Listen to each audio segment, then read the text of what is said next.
There was only 15 months between us. Really, we were always close, I suppose. We grew up on a cane farm outside Bundaberg. We really had quite an idyllic childhood there. She was always very bright. She went to school when she was 4 years old. She was already able to read and to write and to do just simple arithmetic. We were left a small inheritance. I would have just put mine in the bank, but Margaret, she did like to buy some shares. I was really fortunate to know Margaret Mittelheuser, and the way that I met Margaret was I worked at Morgan's Stockbroking, as it was called in those days, now Morgan's Financial, and I guess Margaret was an icon of the stockbroking industry. So she was the first, as many would know, the first female stockbroker. She basically joined the stockbroking industry in 1964. So I think what she did was pave the way for many women to think about financial services as an occupation, because we all know that, we can't be what we can't see. So to have somebody who was so extraordinary and who was able to demonstrate what was possible, I think paved the way for many people to actually consider stockbroking and financial services as an occupation.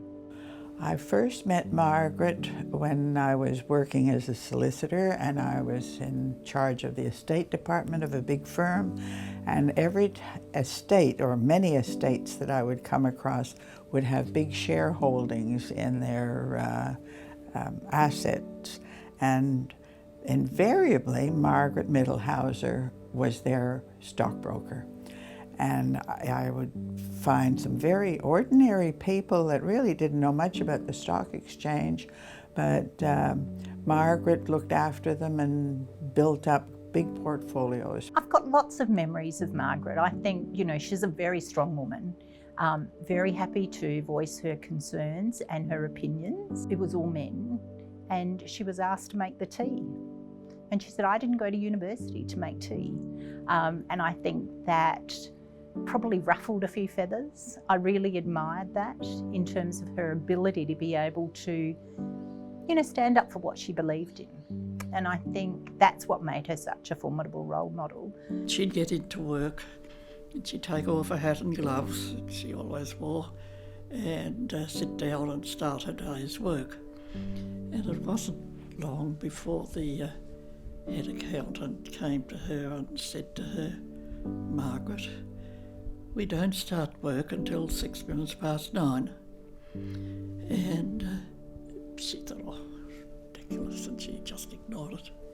Took no notice at all, kept on with arriving and getting on with her work. If it wasn't for the Mittelheuser sisters, I wouldn't have known that I could have even been a finance professional myself. So I'm in this sector now in a huge way because of them and their leadership. One of the real legacies that Margaret left was the trading rooms for Griffith University, both at Nathan and at the Gold Coast. And the reason I say that, having been a stockbroker myself, it's really important for people to be able to get first-hand knowledge. It's an amazing legacy that we're able to carry forward. And it's a famous legacy as well. So it's famous in the world, but also within our student cohort. Everyone knows her name.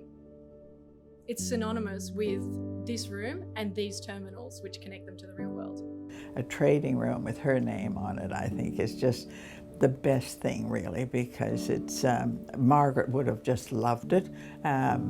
She was very humble. She wouldn't have,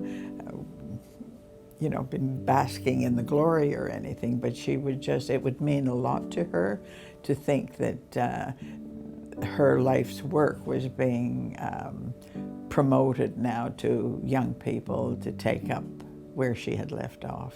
Yes, I think that would be very significant to her to know that. And it's Catherine that did it, Catherine was very generous to spend money setting it up and keeping it going, yes.